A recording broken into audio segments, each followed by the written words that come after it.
did you get the video that I sent you of Kaylee's ridiculous charcuterie board?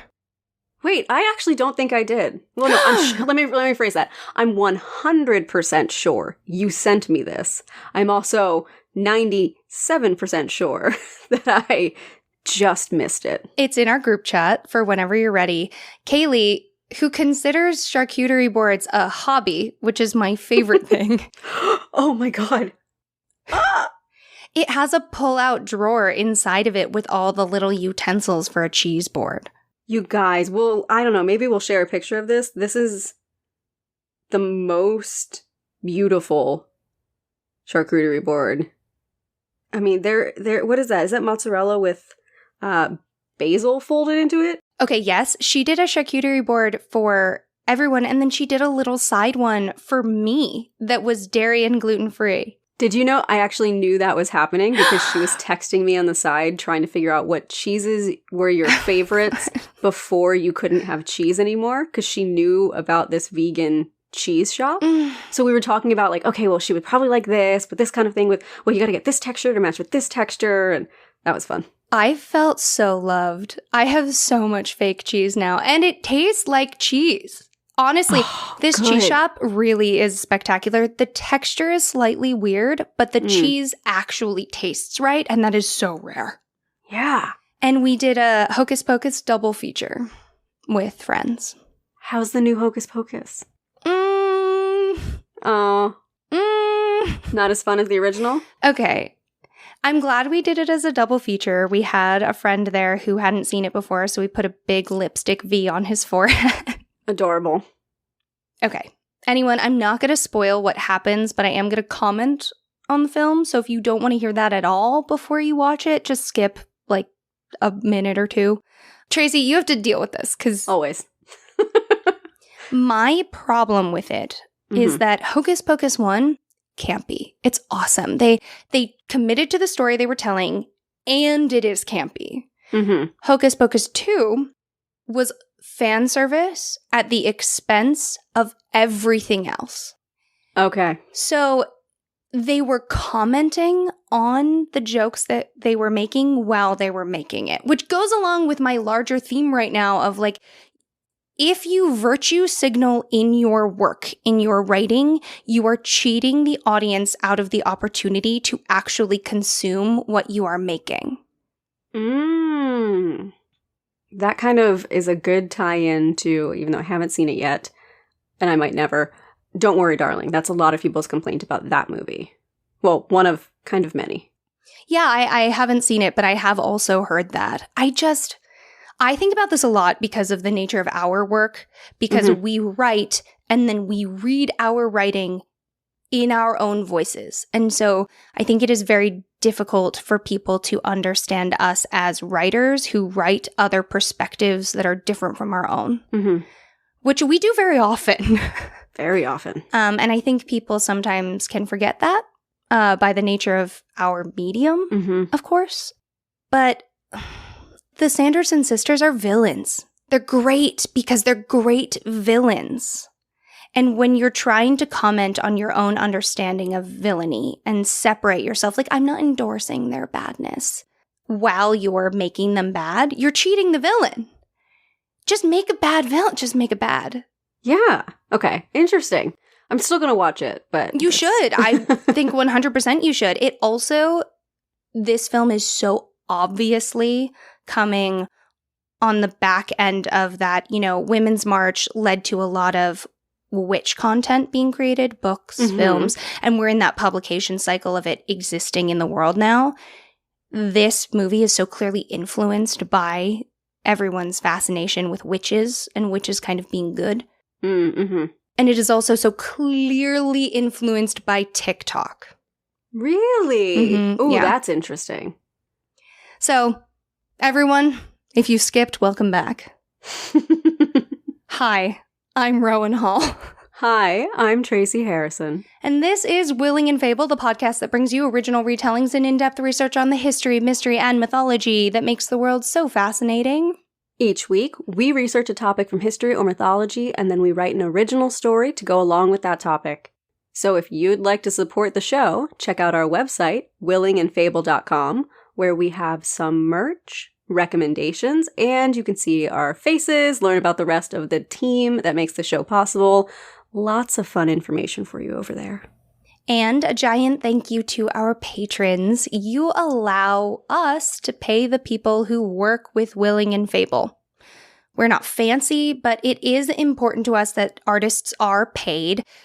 I think that it's worth being transparent kind of about how this works. Mm-hmm. Tracy and I do not collect a salary from this podcast.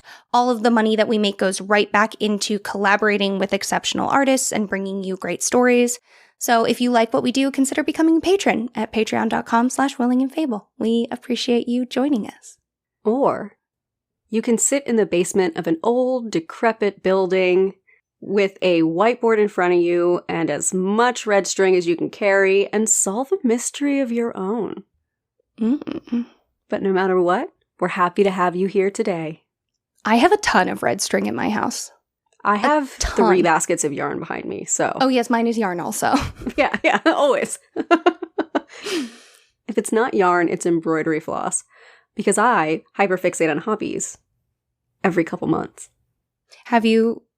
This is the worst question I've ever asked on this podcast. Have you ever tried to embroider with dental floss? Because I need to know, mostly because of the floss name. I haven't, but I think it would be perfectly doable.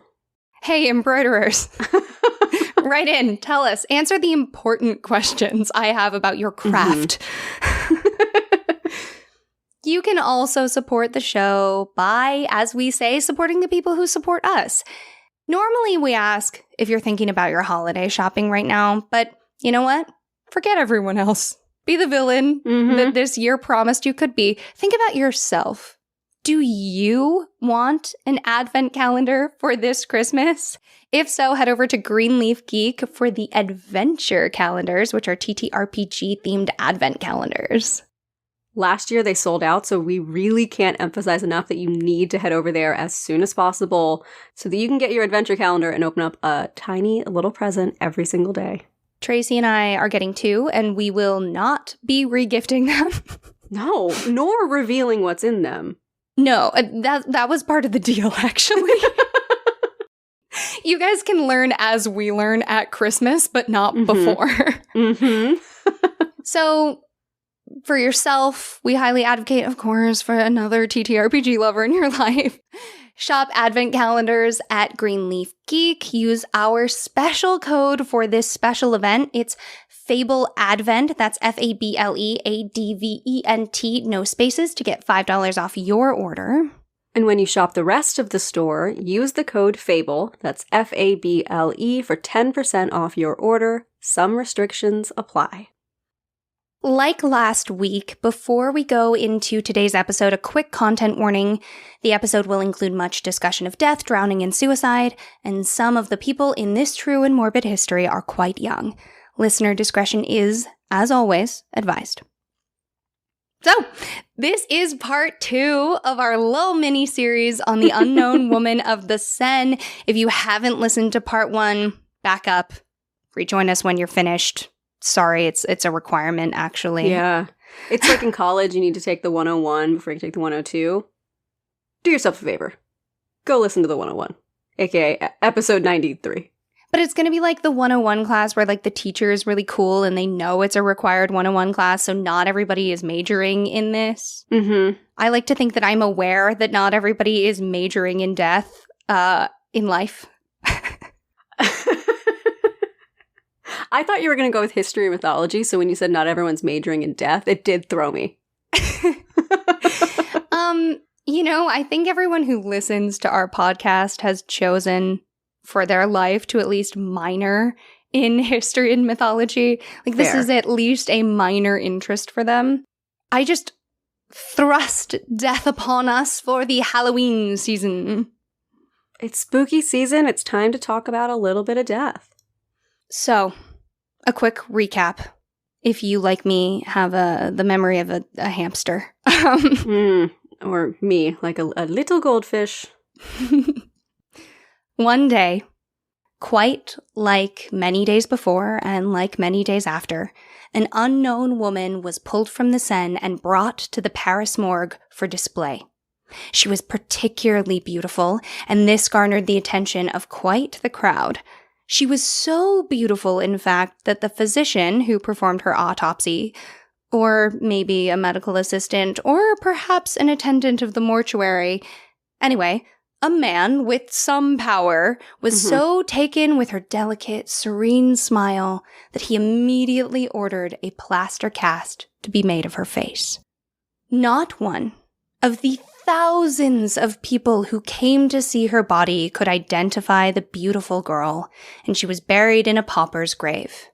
Meanwhile, the casting of her face would make its way out of the mortuary and go on to become such a coveted object that it would eventually become a mass-produced household decoration for bohemians across Europe.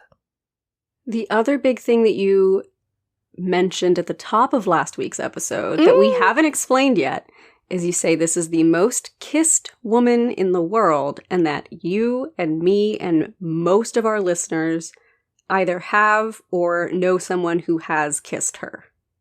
I love it when you listen to me and then show me how much you care by paying attention to the thing. Thank you so much. That is my love language. Of course. That couldn't have been a more intriguing way to start the episode. Of course I remember it. So, yes, like last week, our gal, the unknown woman of the Seine, the drowned Mona Lisa, is the most kissed woman in the world. So, we learned about how death masks were made, and now I want to jump forward to a time that this technique actually did some good for the world. I love that. Decades down the line from when one teenaged girl's body was pulled from the Seine, in the wake of World War I, one sculptor used the techniques of the life casts and death masks to make prosthetics for soldiers whose faces were disfigured in battle. Anna Coleman Ladd was an American sculptor who moved to France during World War I when her husband took a position with the Red Cross. After learning about the injured men and corresponding with Francis Derwent Wood, who founded the Tin Noses shop in London, she, with the help of the Red Cross, created the Studio for Portrait Masks in Paris. I'm just going to call it out. I'm so excited about her because she's a woman in history doing some really cool things. And I just love this tie-in of a woman, a young girl really, being so famous for her death mask. Meanwhile, another woman years down the line learns about death masks and then makes something really beautiful with that technique. And to change these people's lives, if they were horribly disfigured in war, to give them a face they can feel is their own again, that's no small thing. Yeah, she would actually reference a soldier's pre-war pictures to make the prosthetics as accurate as she could to their face before they were injured in battle. She amazing. Would create a life cast and then mold galvanized copper the thickness of a paperback book cover into a prosthetic. Because this was designed to cover only the affected area, a lot of times they would make kind of mask things, but they would cover the soldier's entire face. So hers, because they were only partial, they'd often be held in place with spectacles. Ooh. And they allowed the patient more freedom than a full face covering. They were painted, and when necessary, real hair was added to the prosthetic. These works of art changed the lives of so many of her clients, allowing them to get jobs and even rejoin their families. Many of the veterans she helped had previously resigned themselves to hiding away in a veterans home rather than going back and seeing their loved ones. Which is so heartbreaking. It's so heartbreaking to feel that the body that you survived in, that carried you through something that traumatic, makes you unworthy of being loved by those around you because it isn't what it once was. And it is such a tragic feeling, and it just is the way that our human brains operate. But the fact that she could give them back a sense of normalcy is incredible. Yeah, it's kind of magical. Mm-hmm. And I think you're right. Fearing your own body or thinking other people will fear it is really hard. And what she did, I think now in a world where we make prosthetics all the time for just entertainment purposes, it can feel hard to really internalize how much that meant. There's actual silent movie footage of Ladd and a soldier with a prosthetic she created for his jaw. It is miraculous to see footage of this. The man is so enthusiastic, and when they put the prosthetic on, I think a lot of this is helped by how grainy the film is, but it just like disappears into his face. Oh, that's amazing. You're like, okay, amazing, wild. The studio was only open for 1 year. During that time, Ladd and her 4 assistants used their artistic skill to craft 185 masks for injured World War I soldiers. Oh my God. Yeah. That's so many. Yeah. You probably don't have the answer for this, but why only open for 1 year? I believe, I don't know for a fact, but I believe that they lost funding. I think maybe the Red Cross stopped being involved in their work, and then they couldn't afford to keep it up. Makes sense. I'm sure these are incredibly expensive to make. Oh, yeah. Can you imagine? The time and labor alone, let alone the costs. And presumably a lot of these soldiers weren't particularly wealthy. Oh, no. So I wonder if the payment for them was supplemented by something. But 185 is not nothing. Not nothing at all. That's incredible for 1 year.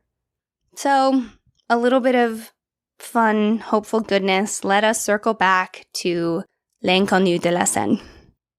Elaine Sciolino for the New York Times writes, L'Inconnu is kept alive these days in an out-of-the-way, family-run workshop in the southern Paris suburb of Arcueil. Founded in 1871, the workshop L'Atelier Lorenzi creates handmade, perfectly molded plaster copies of figurines, busts, statues, and masks the way it has for 4 generations. But it is best known for L'Inconnu. In a box on the 2nd floor of the Atelier is its most precious possession, a 19th century chestnut brown plaster mold of a death mask that is said to be that of L'Inconnu. You ask me if my great-grandfather made the mold himself, and I don't know, said Laurent Lorenzi Forestier, who runs the family business. You ask me how the morgue organized the casting of the mold, and I don't know. What I do know is that we have a mold from that period of time. I am so excited about this business, and I wanted to transition from the School World War I story right into people who have been making this death mask from a period mold for generations. This is the same mold as The Unknown Woman of the Seine. It's just if it's the original or a copy from the same time period is the question mark. Yes. Got it. That is cool. We have no way of knowing if it's quote-unquote the original, but because it was so wildly mass-produced, the original was then taken and they made molds of it. So this mold is from the time that she was pulled out of the water as a victim. Wow. Yes. And, oh, quick sidebar, I'm so sorry to anyone who speaks French. Just full stop. We always try to do our best, but we never promise any results. No, but effort. Always effort. Sometimes, perhaps too much, but, you know, we got a lot of heart. I'm going to try so much. Yeah. They still sell a few death masks of L'Inconnu each year, priced at 98 euros. It's usually writers who buy the casts, they explain. You, a writer who's obsessed with this story and would absolutely have a mask. Here's the thing. Sometimes you just have to accept that nothing about you is original. And just lean into the stereotype. Yeah, I mean, stereotypes translate into tropes, and tropes are great. They exist for a reason. The thing that has allowed me to lean into the utterly preposterous existence that I now live, is it comes from a place of love. I genuinely love words and knowledge and death masks. So I and the 500 other copies of me across the world are just going to do it. As you should. Chase your bliss, okay? In this day and age, just find the thing that brings you joy that doesn't hurt others. Yeah, cotton candy flavored Victorian hard candies and death masks, guys. God, that does sum us up. That's sad. I just get the old lady candy and you get the cool mask. It's like instead of sugar and spice, it's like sugar and death. We've always said it. We've always said it. You heard it here first, ladies and gentlemen. Sugar and death. Well, actually, it could be sugar and aqua tofana. Like, put a spoonful of sugar helps the aqua tofana go down. Oh my god, I'm imagining the coolest, like, 20s J.C. Linedecker style ad for aqua tofana that's got spoonful of sugar helps the aqua tofana go down. I'm sorry, everyone. This is how it is. Oh, yeah. They know by now. In the Guardian article, Ophelia of the Seine. Okay, Claire? real quick. I'm sorry to cut you off. We've got Ophelia of the Seine, Mona Lisa of the Seine, Unknown Woman of the Seine. Drowned Mona Lisa, actually, Tracy. Oh, okay. Sorry. Drowned Mona Lisa, Ophelia of the Seine, Unknown Woman of the Seine, L'Inconnue. L'Inconnue de la Seine, which is the French for the Drowned Woman of the Seine. And there's also the Beautiful Drowned. Okay. Lot of cool nicknames. Never gave her a real name, huh? No. Yeah. Not yet. It's just like, how are you going to... She's got so many nicknames they use interchangeably. It's just very inconsistent. I need to say it, though.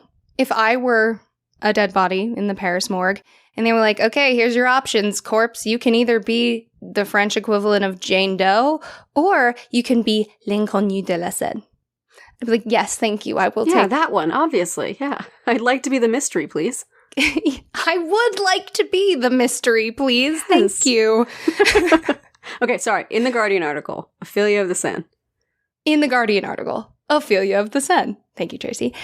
Claire Forestier, a descendant of the original Lorenzi, said, quote, "This mask crops up everywhere.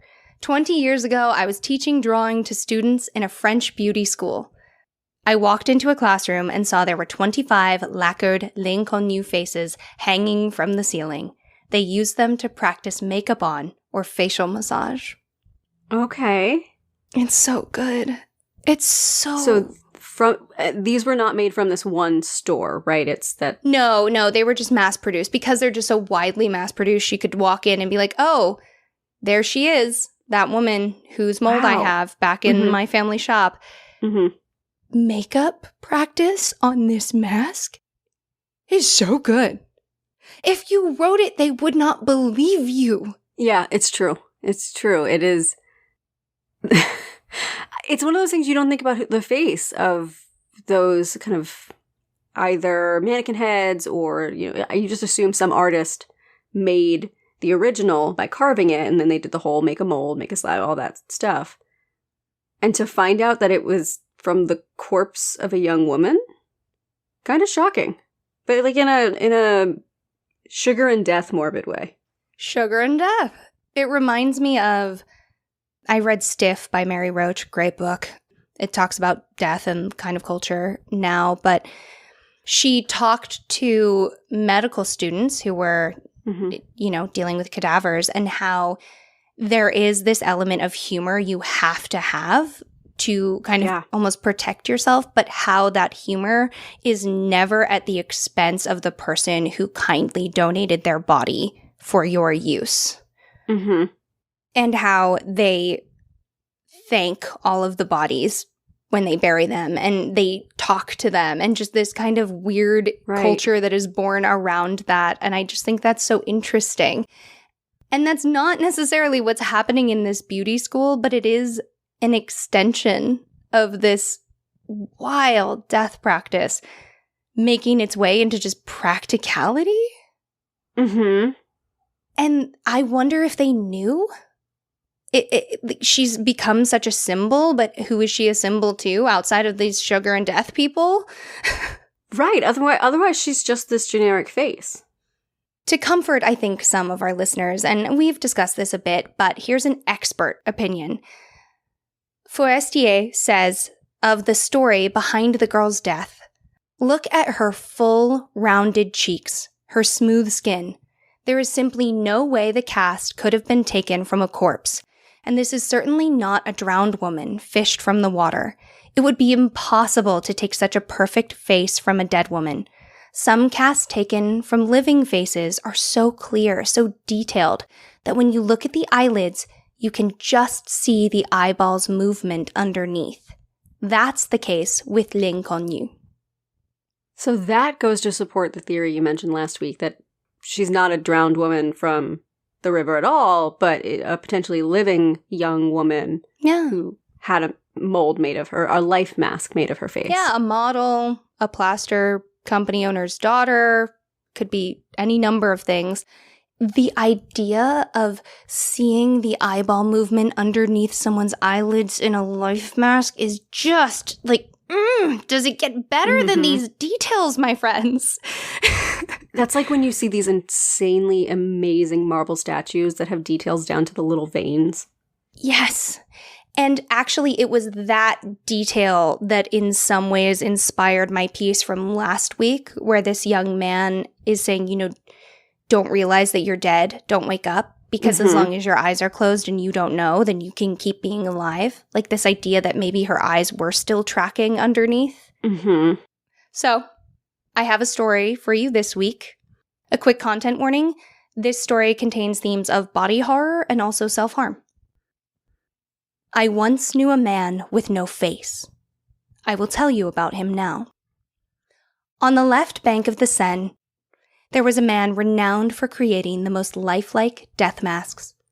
Some said it was a custom mix of plaster handed down through generations, or that he had his linens custom woven and cut by a seamstress across the city who'd lost her hand in a tragic accident.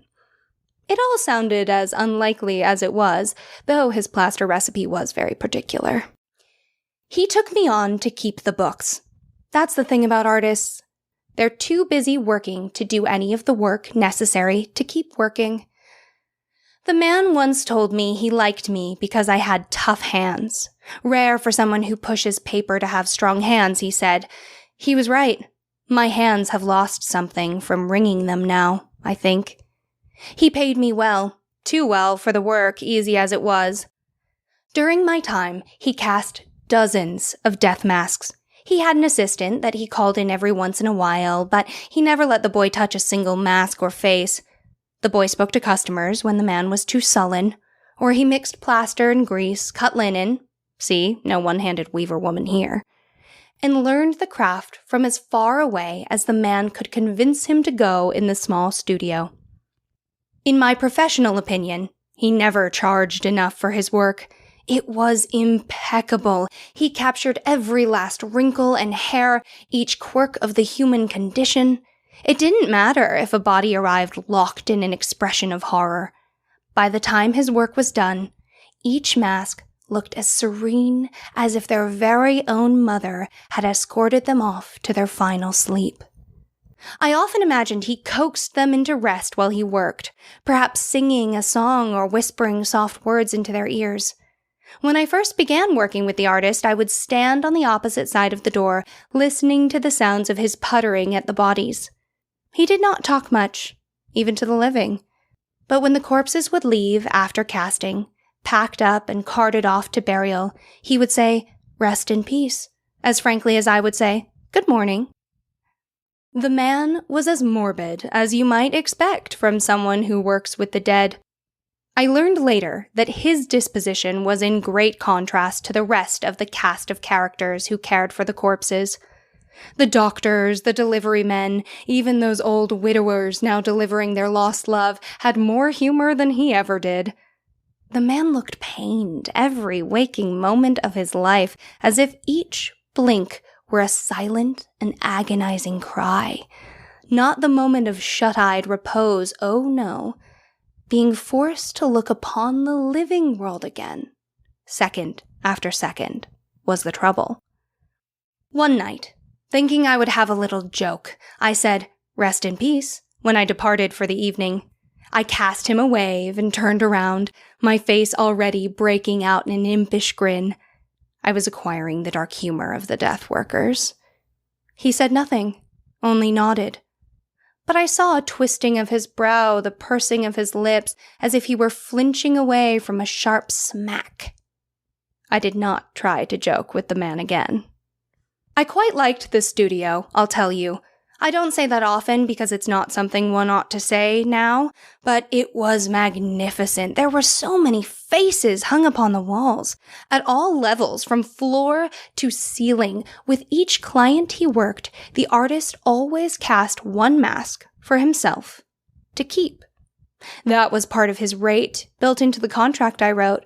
So the studio was full and ever-filling of faces, eyes closed in languor. He had the mask of Beethoven. I remember, far wall up to the right. The mask of Napoleon, shattered and dusted into a corner. I believe that was on purpose. The mask of the drowned Mona Lisa. Anyway, the night he lost his face. Didn't lose it. Well, anyway. I was heading back to the studio late.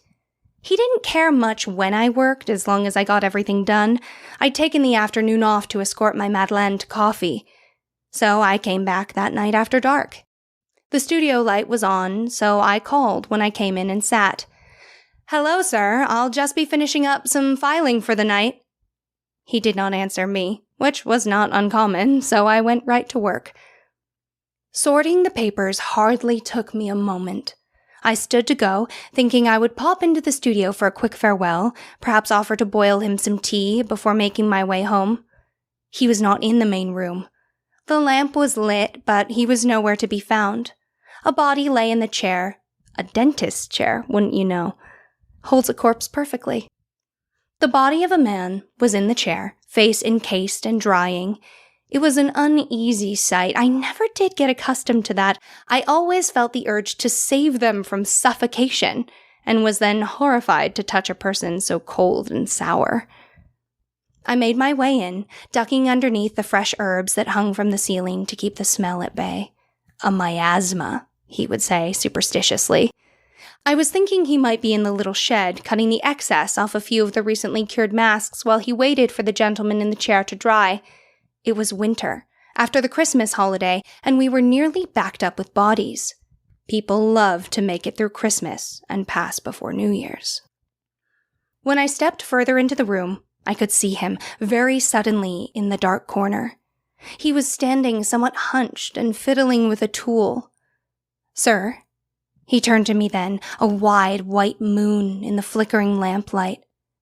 The man was wearing a death mask over his own face, hooked upon his ear the way one might wear a pair of spectacles, rough twine tangled in his hair. "Sir," I said again. Something black was oozing from beneath the plaster, sliding down his neck into his shirt collar. "Are you quite all right?" He did not answer me, and stood so still. But I was growing increasingly alarmed and rushed forward into the darkness. Seeing clearly now that his shirt was soaked with blood, I grasped around the dark workbench for a rag, anything to help him, thinking at the time he must have put on the mask to stop the flow of blood from some injury. I was a fool. I reached up to his neck with the cloth I'd procured and just as soon dropped it to the floor. What I had thought was the smooth silk of a handkerchief was the smooth skin of a person. A person I knew well. Where it lay in a damp mass on the floor between us, I could see where shaving nicks and stubble met the clear cut of a sculptor's hand.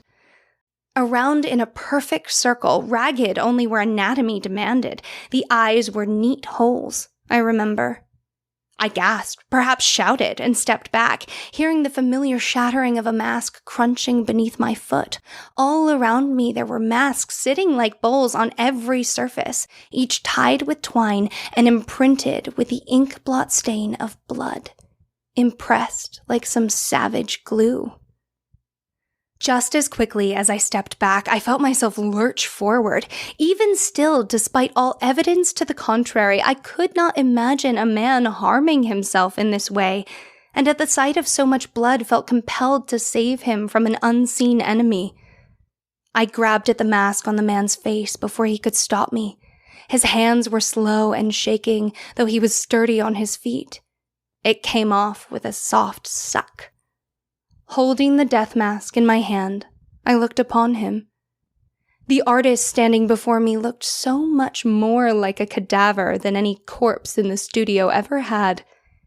He blinked through the blood running into his eyes like a man coming up from sleep. I could see tears streaming. They must have stung his raw flesh. No, nothing so subtle as tears could harm him now. There were white plaster flecks pressed into his open wound, and despite my terror, I wanted so badly to remove them for him. I knew such a mess of a mask would be a travesty to the artist. Plaster flecks like that were the domain of the studio. He always brushed everything so cleanly before sending it home with the dead's loved one. His lips, still whole though wreathed with viscera, were moving in rapid and quiet speech. I leaned forward through my animal urge to run away. He didn't seem to notice me, only stared out into the studio blankly. He blinked so infrequently, I could not say now if he even had eyelids any longer. I want rest. I want peace. I want rest. I want peace. I want rest. I want peace, he intoned. Then, slowly and gently, without moving his throbbing face, the man took the mask from my hands. He brought it back up and tied it on, just as simply as if he'd placed a hat on his head. I could not hear if he kept speaking. I waited for a long time, frozen like a deer under a hunter's gaze. This was the first chance I had to see the mask he wore. With hundreds to choose from, I will admit I was curious. It was too small for his head. I knew it well, for she captured so much attention. I and the assistant fought with him for days when he took it from the front room and tucked it away in the back, where now we stood. "It attracts good business," I had shouted. "They'll ask you to cast it if they know you have one. L'inconnu de la scène? Let us advertise to the artists. Someone who comes in for their grandmother might like to hang her face as well. Liven up all this aged death with something beautiful." The man only looked at me, letting me bluster while he tenderly stroked the plaster face in his hand. When he turned away from me, I thought he said, "Peace! They never give you a moment's peace."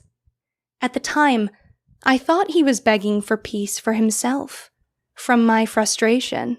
Perhaps he was. Standing before me in the dark studio, blood-soaked shirt, his face on the floor, I knew within the mask, within the drowned Mona Lisa, the artist was begging for peace. I'm just going to start off, Trace, by saying I'm so sorry. It's funny, we talked about this before, but how we always say, like, you know, content warnings, people can skip our stories. I'm like, you and I are the only two, and our editor, Casey, who cannot skip the stories. Yeah. Yeah. But that was beautifully done. So beautifully written, horrifying. I guess I'll say it this way. Horrible, parentheses, affectionate. I hate it. I love you.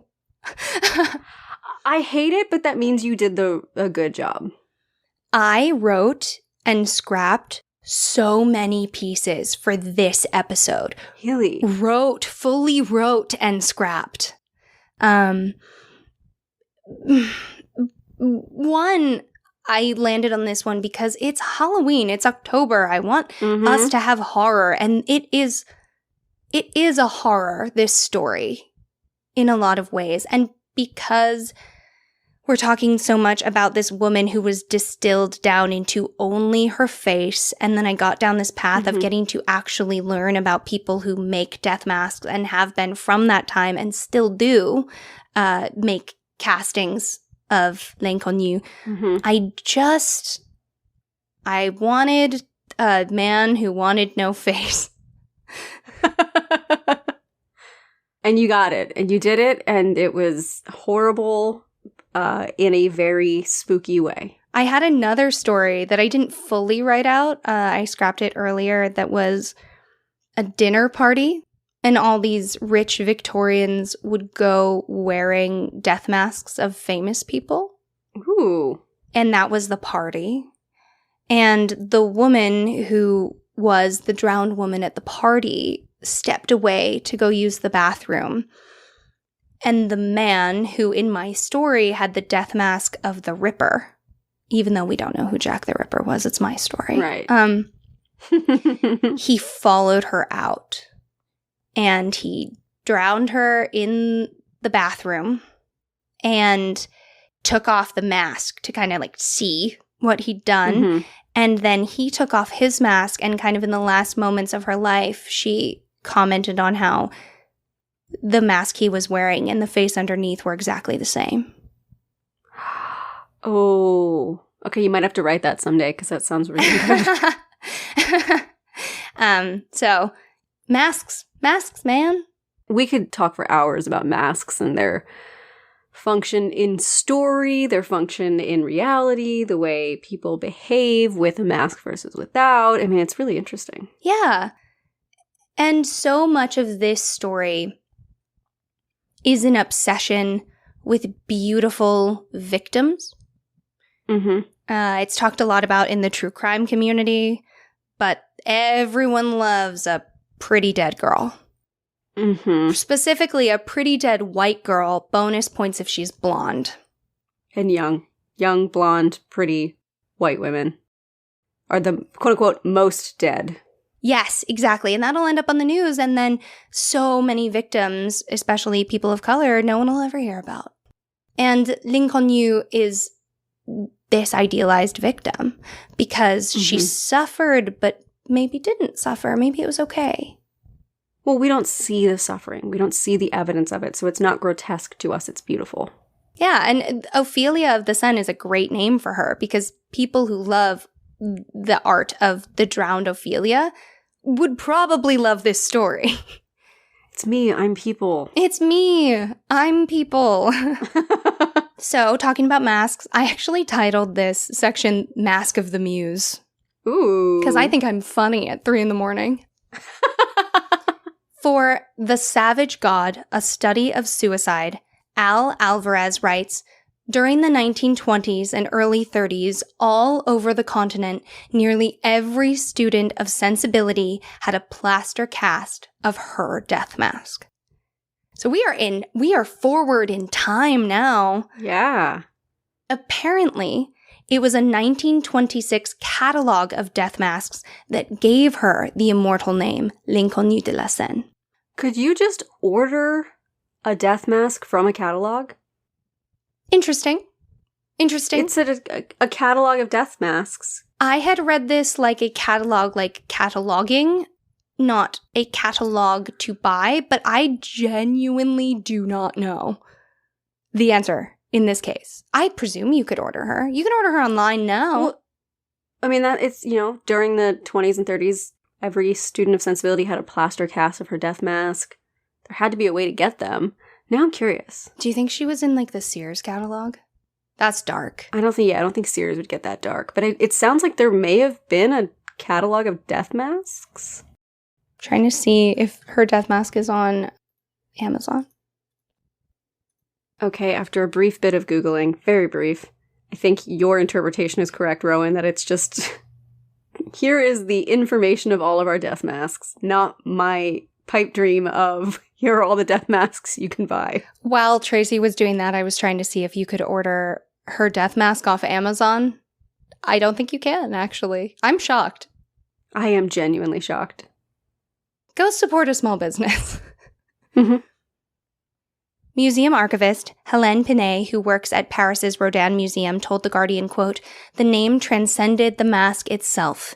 It was the name that sparked the imagination." Though she certainly had a boom in the early 20th century, it was the presence of L'inconnue cast through Parisian bohemian society that fostered that later popularity. Like Mona Lisa, intrigue made her popular, and then popularity made her popular. Mm-hmm. So many artists have created works inspired by her face or her story. Our museum archivist, Hélène Pinet, said, quote, "The facts were so scarce that every writer could project what they wanted onto that smooth face. Death in water was a very romantic concept. Death, water, and a woman was a tantalizing combination. Death, capital D." Mm-hmm. The Guardian summarizes one of my favorite fictions about L'Inconnu perfectly. The first novella to invent a story for the dead woman's mask was published by an English writer, Richard Le Gallienne, in 1900. In The Worshipper of the Image, a young poet shuts himself away with the mask in an isolated cottage in the woods. He has heard that the man who made the mask fell so in love with the dead woman that he drowned himself in the Seine. The poet's devotion to the mask, which he calls Le Silencio, the silence, costs him his family and his daughter. Ooh. In the story, after the wife drowns herself, the story goes, quote, "But how beautiful. It must be wonderful to die like that." And then again he said, "She is strangely like Silencio." And then he walked up into the wood in a great serenity of mind. He had lost wonder, but she lived again in his songs. He had lost Beatrice, but he had her image. Did she not live forever in Silencio? But he went up into the wood whistling softly to himself, but lo, when he opened his chalet door, there was a strange light in the room. The eyes of Silencio were wide open, and from her lips hung a dark moth with the face of death between its wings. Oh, that's incredible. That is so Silence of the Lambs. Mm-hmm.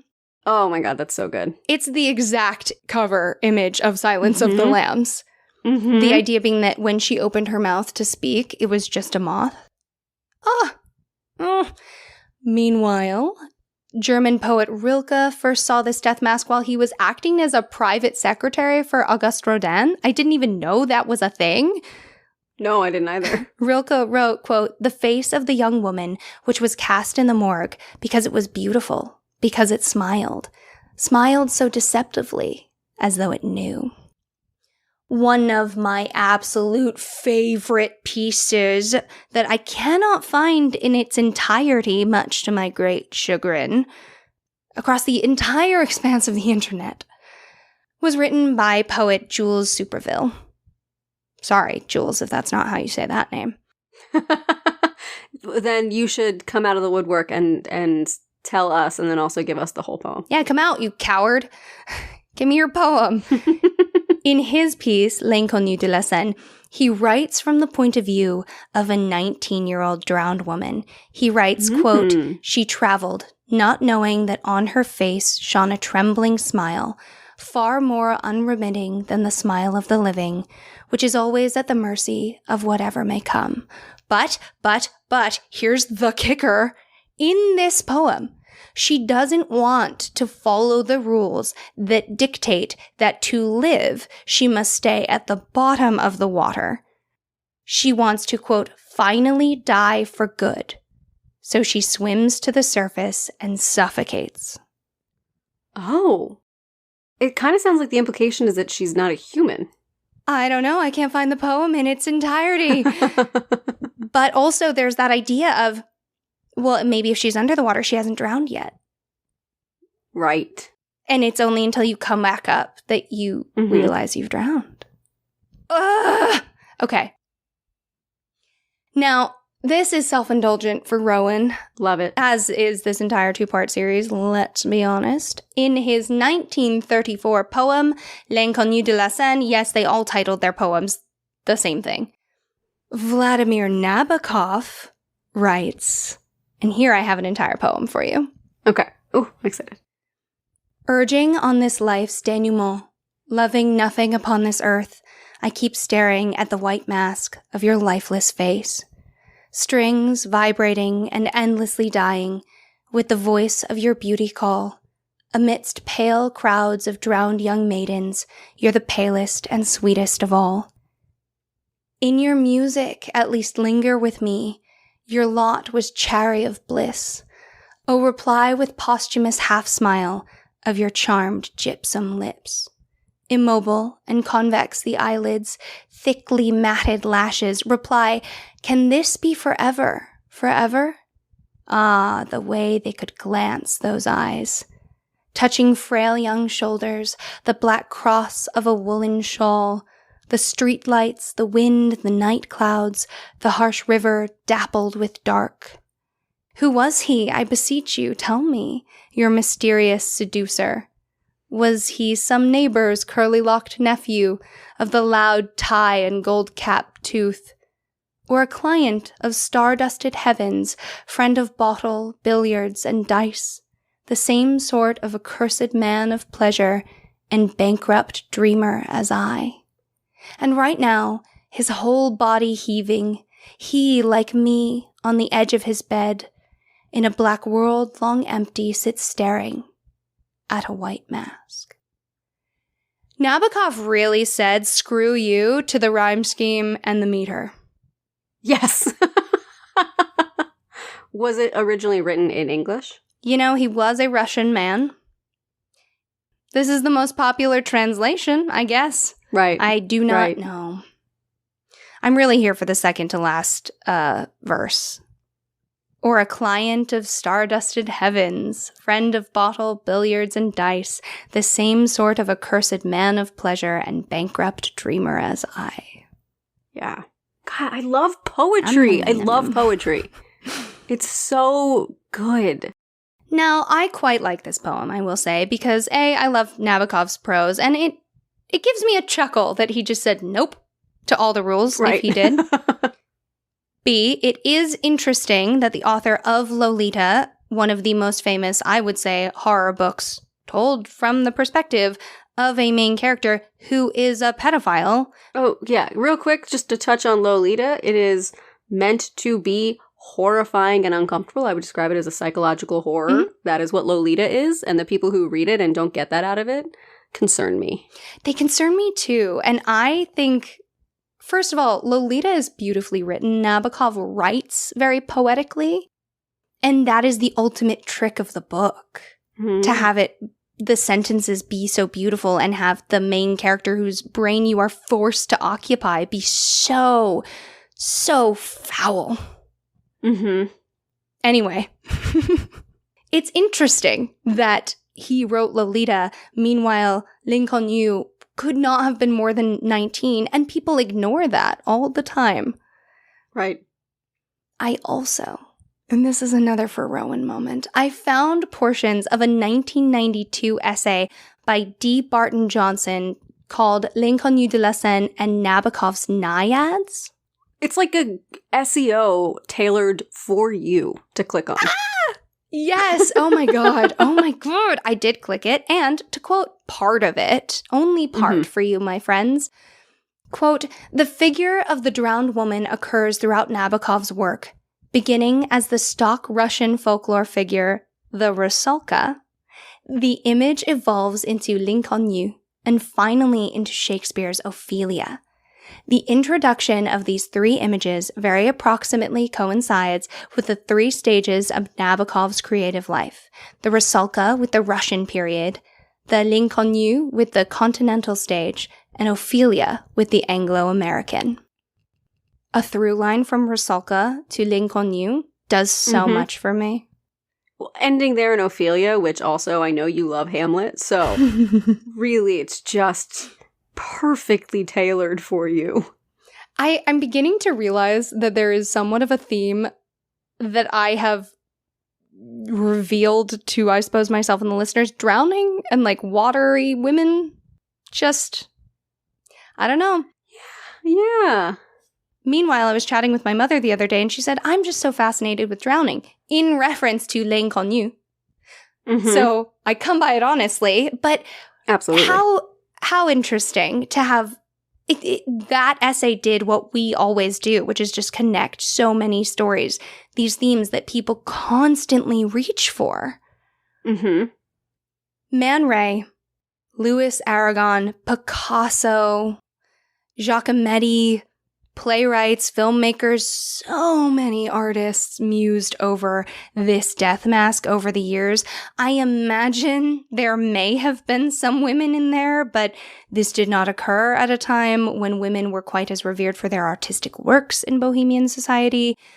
Maybe there never were women who cared at all until later. I can reasonably say my mom painted a piece with her face. I've now written about her. That's 2. We've got 2 people. I read a lot of really bad modern poetry about her. Really? So much so that I can guarantee at least one of them must have been written by a woman. Okay, all right, so 3. So, Tracy, I have a picture for you. This was taken at an evening drawing class in Boston in 1892. So this is a old black and white photo. And it is a woman sitting in front of a cast of L'Inconnu on the wall with a strong light source directly down on the top of her. And then you can see the drawing pad. The woman is drawing what looks very good recreation of the mask. But we see the back of this woman in this art studio drawing the exact same death mask we've seen over and over and over now. I love this photo because it's a woman engaging in all of this, and it's in 1892 and her dress is just so quintessentially 1892. This looks like a photo from the period in every detail. I think the thing that's confusing me about this image is that it looks like there's electric lights illuminating both her drawing pad and the actual mask. Yeah, it's interesting. There are a couple of photos from Boston Public Schools evening drawing classes in the Digital Commonwealth, digitalcommonwealth.org, ladies and gentlemen, that are attributed to the 1890s. And there are lights. Yeah, I just don't know when lights became electric. Like that part of this looks so modern, and then the rest looks so from the 1890s. It's a really cool image. The photograph also looks like they pumped haze into the room to get that like thick lighting, but I wonder if everyone was just smoking. Oh yeah.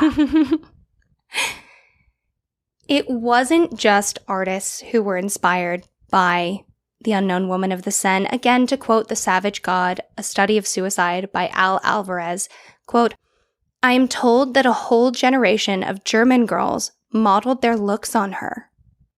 To add in note, I owe this information to Hans Hess of the University of Sussex.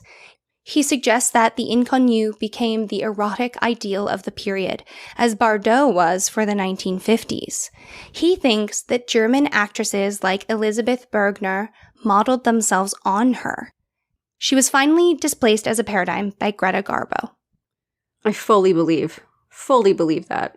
I could see that completely. With how popular her image was just for artists and everyone, of course it would expand and people would want to emulate that. All right.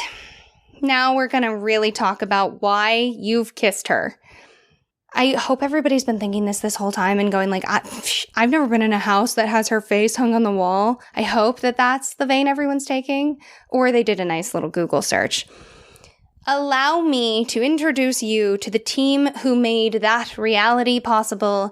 The year is 1960.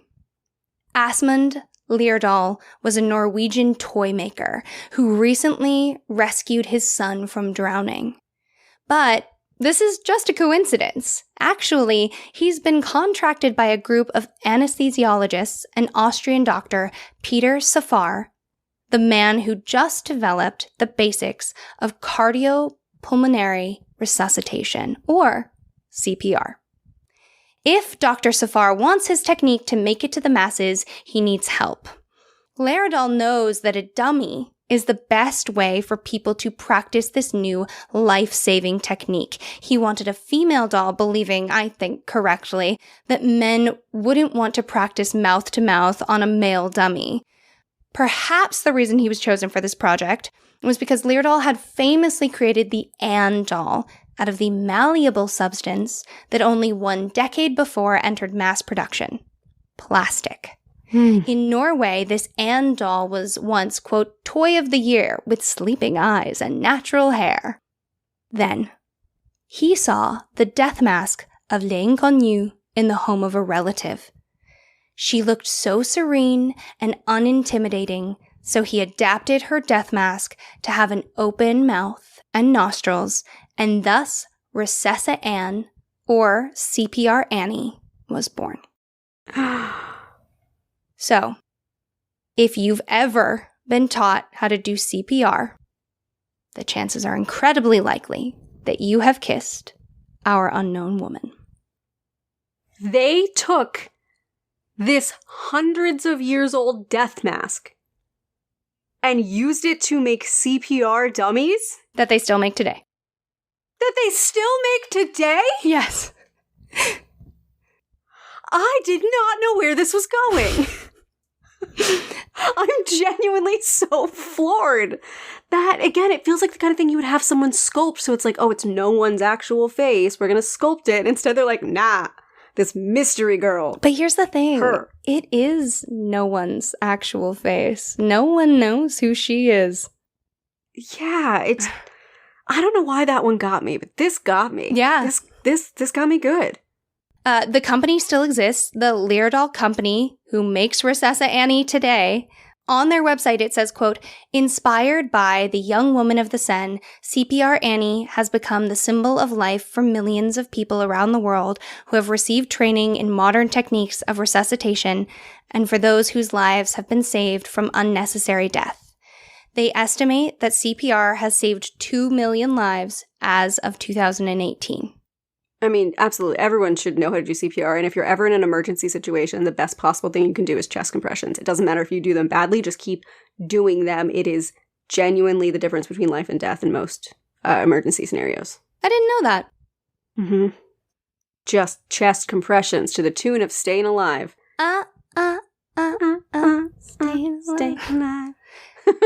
So, it is absolute poetry that this girl who drowned and then became famous for being beautiful and drowned is now the face of the tool that is taught so many people how to save victims of drowning. Can we talk about this picture very quickly? Yeah, this picture, yeah. So this picture is Asmund Laerdal in the water with Recessa Annie. The thing about this picture, which is sepia tone, grainy, it's a very 60s photo with a man in the water holding a woman in front of him. Her head is tilted very far back and he's about to do CPR. She looks so terrifyingly real. Yeah, she's dressed in a dress and her skin looks just as real as his does in the photo. You can't see any, because it's a grainy sepia tone photo, she looks just as real as him. Yeah. It's terrifying. I love this photo. There are photos of this moment from a couple different angles, and this is the one. Mm. There were rumors that Anne was modeled after Dr. Safar's own deceased daughter, who slipped into a coma and died after an asthma attack. This is untrue, given the timeline. Got it. But, that's another thing. The mystery just keeps growing. Mm-hmm. Another instance of her inspiring more art, the lyric Annie, Are You Okay? In Michael Jackson's Smooth Criminal was inspired by American CPR training. Oh my God. Are you serious? Mm-hmm. All these pieces coming together. It's crazy to me. It's crazy. And she finally has a name. Yeah, it's true. Her name's Annie. Yeah. I love all of this. I love the detail about, I remember learning CPR. I remember it, which means I remember her face somehow. I was the one who had to go up in front of the entire class and do the CPR on the dummy. Yeah. Yeah, you did. Yeah, it was very embarrassing in high school. That's why I had the audacity to be like, I know you've kissed her. I mean, insane. Insane. I think, of course, in reading about her being Recessa Annie, I've read, they should change her face so that it's not this woman's face, so that it's less well known. And that is the continuation of, consent and what happens to your body. And I actually think it's so beautiful because CPR training saves lives, full stop. Right. It does. And this woman, as the story goes, maybe she lived a long, happy life, and I love that for her, but maybe she didn't. And she had to be alone. And no one knew her. And now so many people benefit from her. And even if that weren't the case, I think that the art is so separate. Yeah, I will say, okay, so in the medical journal, the BMJ, writer and ethicist Julian Sheether notes what 19th century Parisians did with their morgue museum would be, quote, ethically troubling today. He writes, quote, few people would want an image of a dead loved one widely circulated without consent. Well, I probably wouldn't seek to remove the mannequins in circulation. If making them now, I might be tempted, out of respect, to anonymize the face. Do you think you would? I think that perfectly captures the feeling I had with my shock at her face being the one used for these dummies. The idea that there wouldn't even be an attempt to anonymize it or change it up for some reason, and he just hit the nail on the head, it felt shocking. Yeah. The thing that does it for me, and this is for me, I actually would not necessarily presume that others feel this way, but time and circumstance already protects this girl in a way that humans never can. No matter what we do with her death mask, it has nothing to do with her.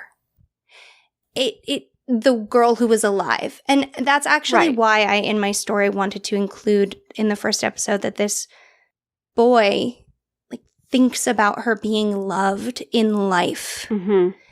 Because I don't think that this wild story of a death mask that has absolutely run away from itself in the way the Mona Lisa has. Mona Lisa, very little to do with our gal, Hot Lisa. Yeah.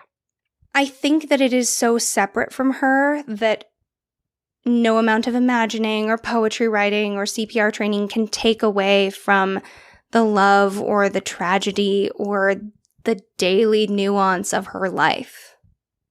We can't even attach her name to it. Right. I have very mixed, though not terribly strong in either direction, feelings about this. On the one hand, I completely agree with everything you're saying, and I understand the fact that the art that we're talking about now has nothing to do with the young woman whose name we don't even know. We don't know her life. We don't know her story. We're not intentionally not sharing that, but we simply don't have it. On the other hand, how do we claim to know what is and isn't okay to do with her image and her likeness, which reflects the fact that she was a very real, vibrant, living person? So I could see arguments being made for either side. The idea that it feels ethically wrong in a way that I can't pin down, but also makes a certain amount of sense emotionally in a way that I can't pin down. I have very conflicting feelings about it, but I wouldn't say that I feel very strongly that one is right or one is wrong. I think this is a situation that lives almost entirely in the gray. Yeah, I would say that that's true. And I love that you have mixed feelings about it because, black and white is for Twitter and frankly shouldn't be, and most things are gray. This story has dagger of nuance all in it. All over it.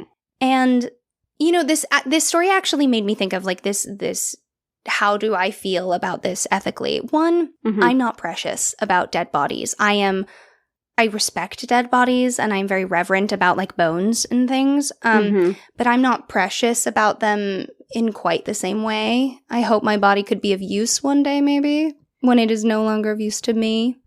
Yeah, you and I have talked about this before, both on the podcast and off, of how we both feel we'd like our bodies to be used for something good. And two, for all of our listeners who, if they do have a preference for how they want their body to be treated when they pass away, put that in your will. Write it down. Make sure people know. It's also hideously expensive to die, and I think that is more unjust than anything that has occurred in this story. But this story did make me think of the fact that this year, Elizabeth Johnson Jr., who was sentenced to death in 1693 in the Salem witch trials, was pardoned. She was never executed, but unlike other witches, she was never pardoned from her wrongful accusation. And it took 329 years and an 8th grade civics class. Wow. From North Andover, actually, to get that all done. And I love that. And there is something about righting a wrong for someone who's dead doing good, because it does good for the living. Yes. She is a woman with a name. She is a woman who is talked about. Her being pardoned has very clear effects for people who are still alive. And that story is one that I was very excited about and resonates with me a lot. And contrasting that and how I feel about this Victorian idea of the good and the bad death. And I can't believe I'm doing this like a middle school essay, but I think I did figure out why I associate this story of the unknown woman of the Seine with Ray Bradbury. Ooh, okay, so you opened with Ray Bradbury and you're closing with Ray Bradbury. Yeah, I know. It's so corny. I love it. It's beautiful. It's beautiful. It's full circle. It's sandwiched. It's great. It's just in the first episode I was like, I don't know why I'm actually doing this. And I figured it out. Okay. Quote, "Death doesn't exist. It never did. It never will. But we've drawn so many pictures of it, so many years trying to pin it down, comprehend it. We've got to thinking of it as an entity, strangely alive and greedy. All it is, however, is a stopped watch, a loss, an end, a darkness, nothing." And that is also from Something Wicked This Way Comes. And I think that's why when I think about her, she is on the other side of the stopped watch. And everything that we do in life is just futzing around with likenesses. Yeah. Oh, I want to sit and just like in a dark room and think about that. Like, that's so interesting. The idea that she is permanently on the other side of the stopped watch in a way that is beautiful. Yeah. In a way that she's not decaying, she's not rotting, she's remaining beautiful in a way that reflects the beauty of life, but is also an entrance into the beauty of death. I feel like the death mask is kind of just an image of the stopped watch. Because death is all we ever say about it. Death is what we do about it. Death is the rituals. It is the no longer here in life. Death is not the gone. That is just what? We don't know. Right. Everything that comes of death that is hard or funny is all about life. Right. Death is for the living. Yeah. And I thought long and hard because I knew I'd be writing about her and what it means to be an artist who uses her for inspiration. Like, does this girl need my protection? Right. And I don't think she does, because the unknown woman of the Seine was created from death. And the girl who died is safe from all of it. And that is probably why I'm obsessed with this story. You did such a good job with this two-parter on this story. Oh, it's so cool because I didn't know very much about this. I mean, I knew some of the high levels just knowing you for as long as I have, but the details and the big reveal that she's the face of CPR dolls, like... Yeah, your CO2 has been in her mouth. See, death can be funny, guys. It can be, and we should treat it that way more and try to be less afraid of it. Oh, it's very funny. Oh, it's so funny. It is, like, all of it. Anyway, I have a lot of members of my family in the medical profession. That'll do it. And there's just so many practicalities that are like, don't laugh when it's going to hurt someone. But God, if it's you and you get to decide to laugh, go crazy. Oh, yeah, absolutely. Speaking of laugh, do you want to tell me something good? My something good is that on Saturday this weekend, a bunch of friends and I revived our themed dinner parties.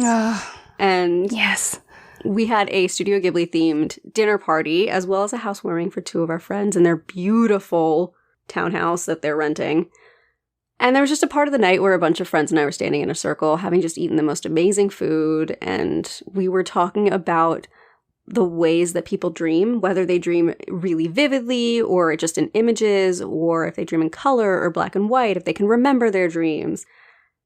And I just had this moment realizing that I've just created this lovely life for myself with amazing people. Like, I can just stand at a dinner party and talk about the philosophical nuances of dreams, and then we go over to the TV and play like funny TikTok videos. Mm-hmm. Like, it was just such a lovely night. And so just realizing that you have amazing people in your life that really understand who you are as a person is just the most fulfilling thing. So that's my something good. I was watching actually a TikTok recently about someone talking about how things that are sacred don't have to be solemn.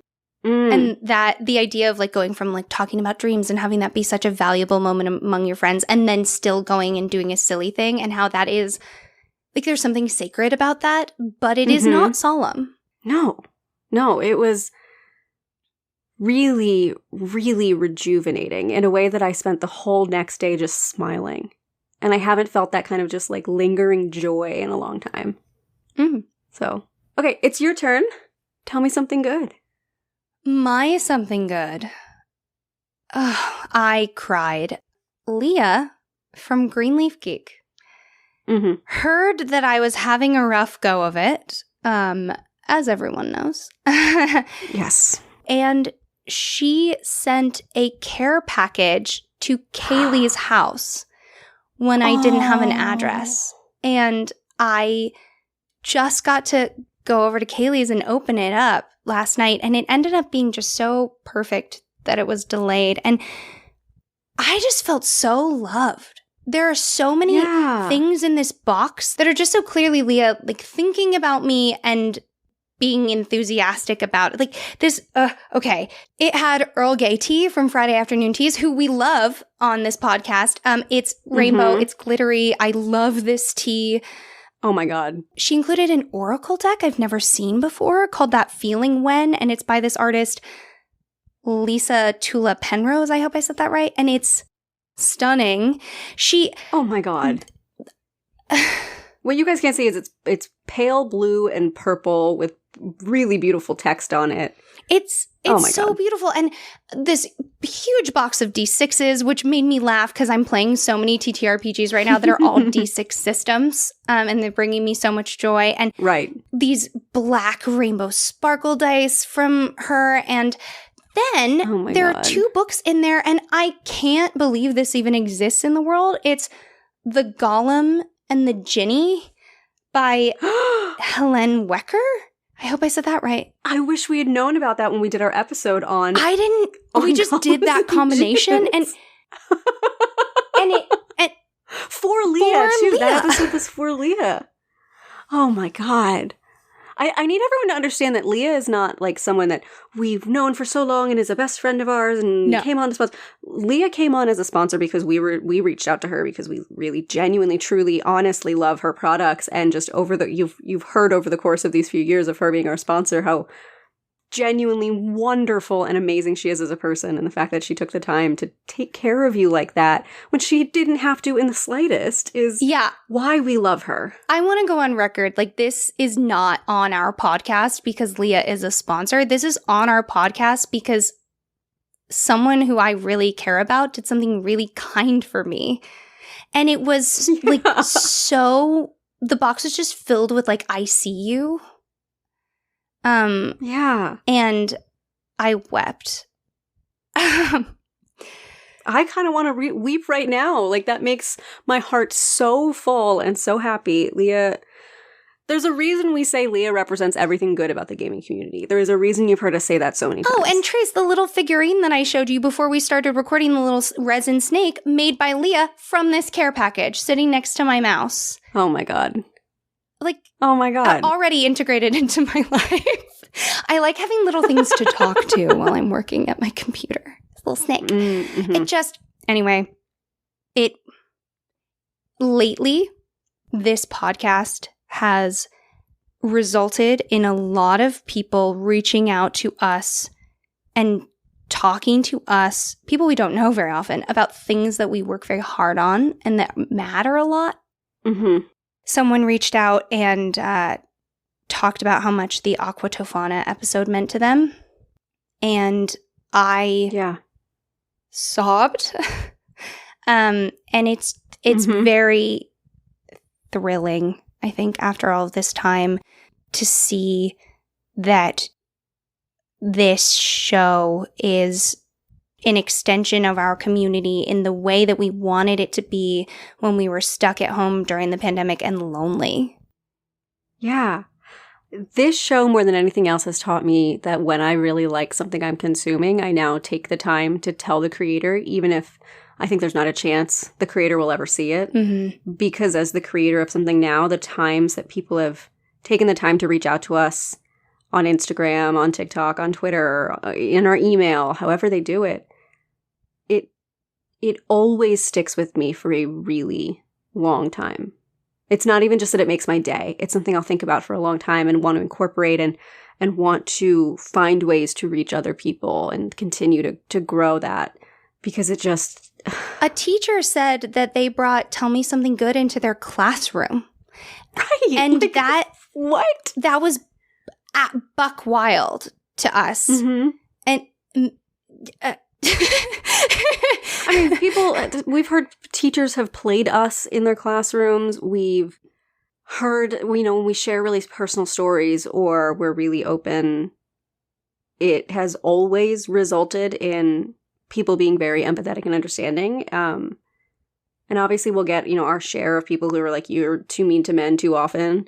But I will take that every time if it means that someone in need of help heard what we were doing and finally got themselves the help that they needed. Also, there are so many wonderful men who are members of our community. Yes, there are. There really, really are. We have such wonderful, engaging human beings that we're so lucky to know, again, because of this show.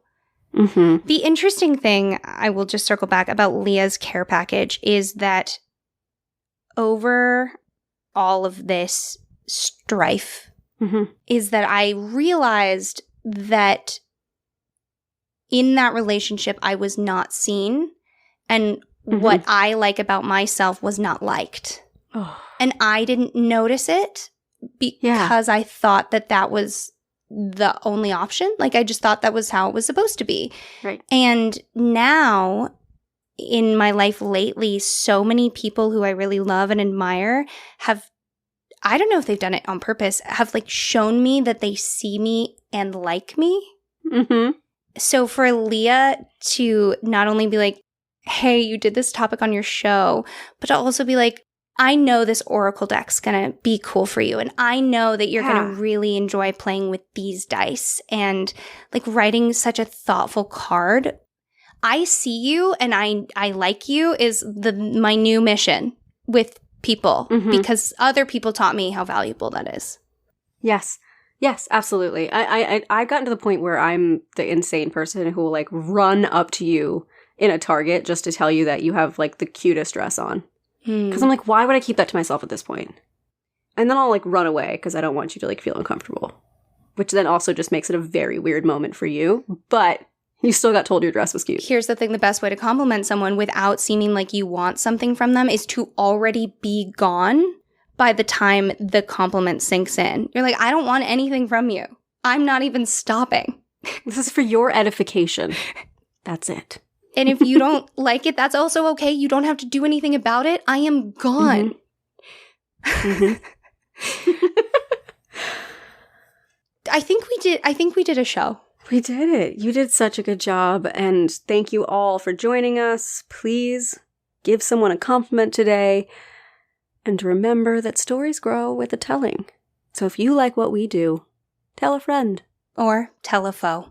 And we'll see you soon, okay?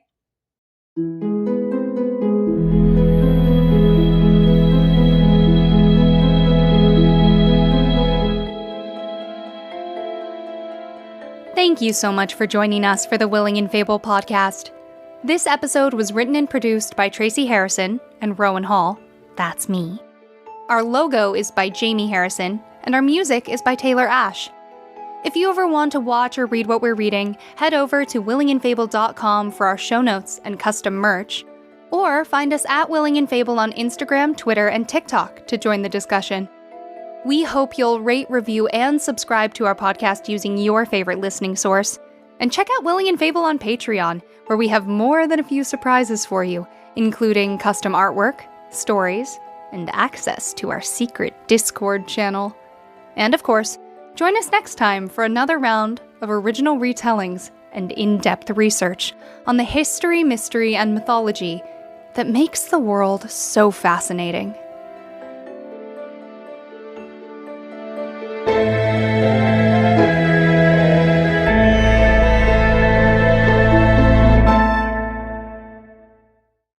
In the southern Paris suburb of Arcueil. I'm just giving myself options now. Arcueil. In the southern Paris suburb of Arcueil. There it is. In the southern Paris... Don't sound too excited.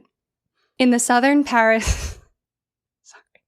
I can't wait for the blooper to be this.